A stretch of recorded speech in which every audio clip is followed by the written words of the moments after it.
Hello నేను CS రావు. తిరుమల తిరుపతి దేవస్థానంలో జరుగుతున్నటువంటి అక్రమాలు, అవినీతికి సంబంధించినటువంటి పూర్వపు వాసనలను సమూలంగా కడిగేసేందుకు తిరుమల తిరుపతి దేవస్థానం బోర్డు చైర్మన్ బిఆర్ నాయుడు గారు వెనుకాడటం లేదు. అది అధికారులకు మింగుడు పట్టడం లేదు. సాధారణంగా ఎవరైనా చెత్తను తొలగించాలి అని అంటే డబ్బు చెల్లించాల్సిన అవసరం లేదు ఇప్పుడున్నటువంటి రోజుల్లో. ఎందుకనంటే చెత్తను తీసుకెళ్ళి విద్యుత్ తయారు చేస్తున్నారు, విద్యుత్ పిల్లెట్స్, అలాగే గ్యాస్ తయారు చేస్తున్నారు. కాబట్టి చెత్త కోసం అనేక కంపెనీలు పోటీ పడుతున్నాయి.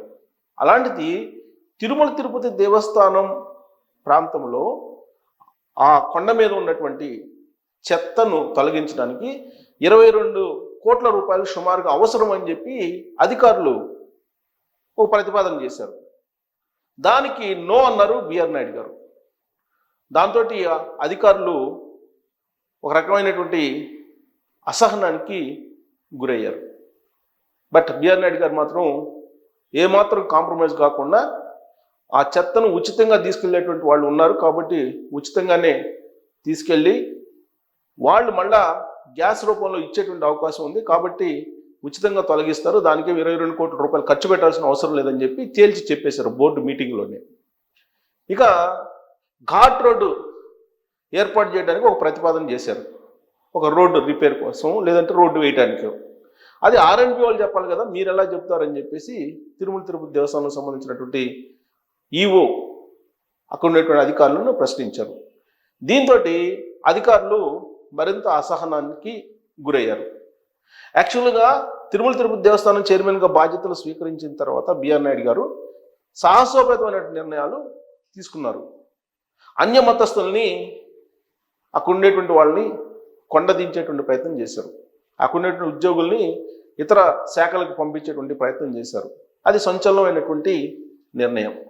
అదే సమయంలో తొక్కిసలాట జరిగింది తిరుమల తిరుపతి దేవస్థానానికి సంబంధించి. ఆ తొక్కిసలాటగా జరగడానికి ముందుగా అధికార యంత్రాంగం ఆయనతో సమీక్షించాల. పైగా ఏర్పాట్లు ఏ విధంగా చేస్తున్నారు వైకుంఠ ఏకాదశికి అనేది కూడా చెప్పలా బిఆర్ నాయుడు గారికి. చైర్మన్ హోదాలో ఉన్నారు ఆయనకి చెప్పలా. సో దాంతో తొక్కిసలాట జరిగింది. తొక్కిసలాట జరిగిన తర్వాత జరిగినటువంటి పరిణామాలు ఇవన్నీ మనం చూసాం. ఆ సందర్భంగా ఆంధ్రప్రదేశ్ ముఖ్యమంత్రి చంద్రబాబు నాయుడు గారు ఒక రివ్యూ చేశారు. రివ్యూలో కూడా అటు బిఆర్ నాయుడు గారికి ఏమాత్రం రెస్పెక్ట్ ఇవ్వకుండా అక్కడ ఉన్నటువంటి ఈఓ మాట్లాడడం జరిగింది. దాంతో చంద్రబాబు నాయుడు గారు సీరియస్ అయ్యారు. అధికారులకి కొంత చివాట్లు కూడా పెట్టారు. దాంతో సర్దుకొని పనిచేస్తారు అని చెప్పేసి అనుకున్నారు. కానీ తొలి బోర్డు మీటింగ్లో తీసుకున్నటువంటి సంచలన నిర్ణయాలు ఏవైతే ఉన్నాయో వాటిని అమలు చేయడానికి కానీ వాటిని ఒప్పుకోవడానికి కానీ అధికారులు అంగీకరించట్లేదు. విచిత్రమైనటువంటి పరిణామం. వైఎస్ఆర్ కాంగ్రెస్ పార్టీ అధికారంలో ఉన్నప్పుడు తీసుకున్నటువంటి బోర్డు నిర్ణయాలు కంటిన్యూ చేయాలని అధికారులు భావిస్తూ ఉన్నారు. ససేమిరా అంటూ బోర్డు చైర్మన్ హోదాలో బిఆర్ నాయుడు గారు ఒప్పుకోవట్లేదు. దానికి కారణం ఏంటంటే ఆ రోజున అనేకమైనటువంటి ఆరోపణలు ఉన్నాయి బోర్డు తీసుకున్నటువంటి నిర్ణయాల మీద. అందుకే కదా వైఎస్ఆర్ కాంగ్రెస్ పార్టీని ప్రజలు తిరస్కరించి 11 స్థానాలకు పరిమితం చేశారు. మరి ఆ రోజు ఉన్నటువంటి ప్రభుత్వం నియమించినటువంటి బోర్డు తీసుకున్నటువంటి నిర్ణయాలని ఇప్పుడు ఎందుకు అమలు చేయాలి? అమలు చేయాల్సిన అవసరం లేదు.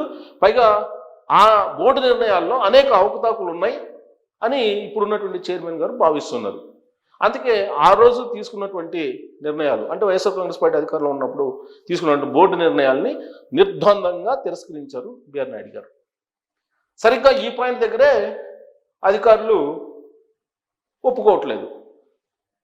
దీంతో తిరుమల తిరుపతి దేవస్థానం బోర్డులో మళ్ళీ ఒక పంచాయతీ ప్రారంభమైంది. ఈ పంచాయతీని తీర్చడానికి చంద్రబాబు నాయుడు గారు ఆయన తిరుమల వెళ్ళబోతూ ఉన్నారు.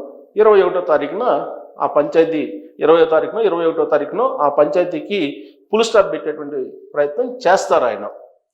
అయితే అసలు ఎంత దారుణమైనటువంటి నిర్ణయాలు ఉన్నాయి గత బోర్డు అని అంటే ఒక ఉదాహరణ మనం తీసుకోవచ్చు. అలిపిరిలో ముంతాజ్ హోటల్ని నిర్మించడానికి సిద్ధపడ్డారు అప్పుడు తీసుకున్నటువంటి బోర్డు నిర్ణయాల ప్రకారం. అది తిరుమలకి ఏమాత్రం మంచిది కాదు, ఏడుకొండలకు మంచిది కాదు అనేది ఇప్పుడున్నటువంటి బోర్డు భావిస్తూ ఉంది. ఆ రోజున 25 ఎకరాలు ఇవ్వడం జరిగింది లీజ్కి తిరుమ అలిపిరి ప్రాంతంలో. ఆ 25 ఎకరాల్లో దేవలోకం అనేటువంటి ప్రాజెక్ట్ని రూపకల్పన చేయాలనేది అప్పట్లో చంద్రబాబు నాయుడు గారు ముఖ్యమంత్రిగా ఉన్నాడు. 2019కి ముందు ఆయన ఒక నిర్ణయం తీసుకున్నారు. ఆ తర్వాత 2019లో జగన్మోహన్ రెడ్డి గారు ముఖ్యమంత్రి అయిన తర్వాత 2021లో ఒక ప్రత్యేకమైనటువంటి జీవోని ఇచ్చారు.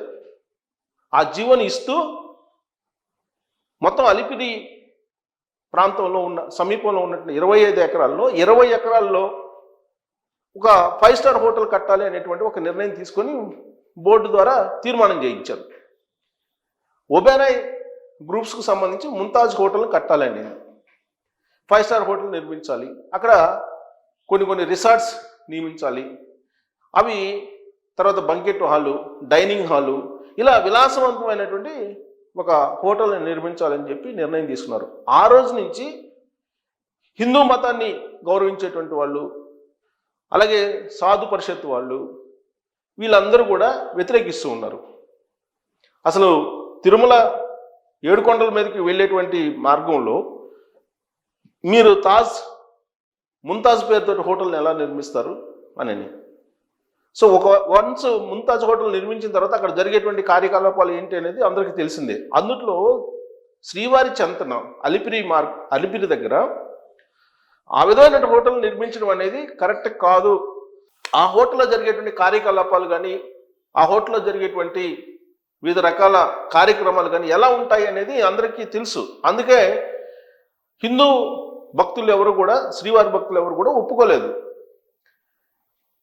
అయితే ఆ రోజు ఇచ్చినటువంటి జీవో ప్రకారం ఎన్ని బెనిఫిట్స్ ఇచ్చారంటే 20 ఎకరాలు ఇవ్వడంతో పాటు విద్యుత్తుకు సంబంధించి దాదాపు 18 లక్షల యూనిట్ల వరకు ₹2 అనేది ఒకటి, అలాగే రిజిస్ట్రేషన్ ఛార్జెస్ లేకపోవడం, లీజు కూడా అక్కడ ఉండేటువంటి గవర్నమెంట్ వాల్యూలో 1% మాత్రమే లీజు, 99 సంవత్సరాలకి లీజు రాసి ఇచ్చారు ఆ భూమిని.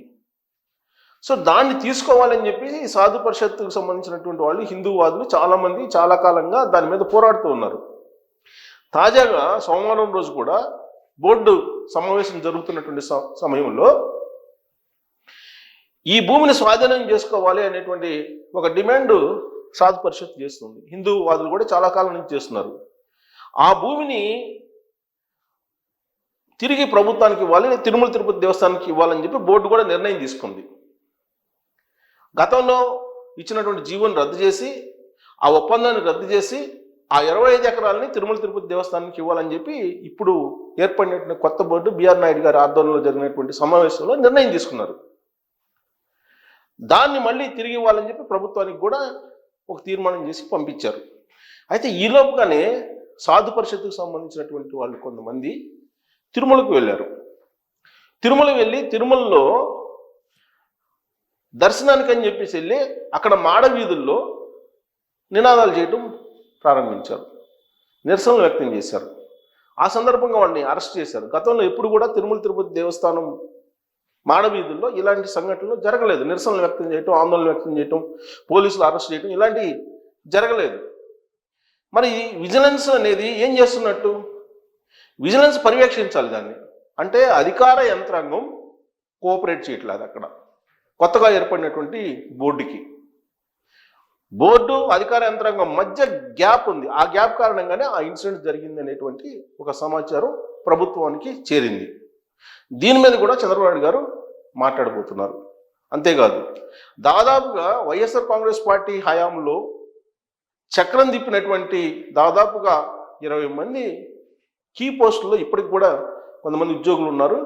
వాళ్ళల్లో కొంతమంది కోట్ల రూపాయలు సంపాదిస్తున్నారు ఇప్పటికి కూడా అనేటువంటి ఒక సమాచారం కూడా స్ప్రెడ్ అవుతుంది రకరకాలుగా సోషల్ మీడియాలో.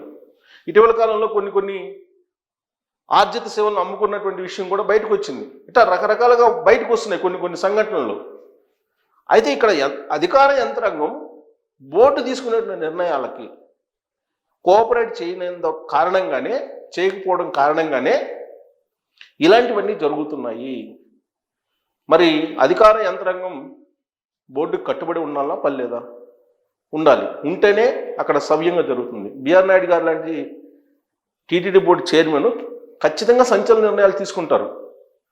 అక్కడ అన్యమతస్తుల్ని బయటికి పంపించేటువంటి కార్యక్రమం చేస్తున్నారంటే బహుశా ఆయన కాబట్టి చేశారు, మరొకరు అయితే అంత సంచలన నిర్ణయాలు తీసుకొని ఉండకపోవచ్చు. ఆయన బాల్యం నుంచి కూడా వెంకటేశ్వర స్వామి భక్తుడు కాబట్టి ఆయన తీసుకునే నిర్ణయాలు ఏది తీసుకున్నా తిరుమల తిరుపతి దేవస్థానం ప్రయోజనాల కోసం, శ్రీవారి ఆగమ శాస్త్రం కాపాడేలాగానే ఉంటాయి. మరి అధికార యంత్రాంగం ఎందుకు కోఆపరేట్ చేయట్లేదని అంటే, వైఎస్ఆర్ కాంగ్రెస్ పార్టీకి సంబంధించినటువంటి పూర్వపు వాసనలు వాళ్ళని వెంటాడుతున్నాయి అనేటువంటి ఆరోపణ బలంగా వినిపిస్తుంది. ఇప్పటికీ కూడా వైఎస్ఆర్ కాంగ్రెస్ పార్టీకి సంబంధించినటువంటి ఉద్యోగులే కీలకమైనటువంటి విధుల్లో ఉన్నారు తిరుమల తిరుపతి దేవస్థానంలో అంటే మరి దానికి కారణం ఏంటి? ఏం జరుగుతుంది తిరుమల తిరుపతి దేవస్థానంలో? ఆ కొండ మీద ఏం జరుగుతుంది అనే దాని మీద మీరు మీ అభిప్రాయాన్ని వ్యక్తం చేయొచ్చు. Thank you.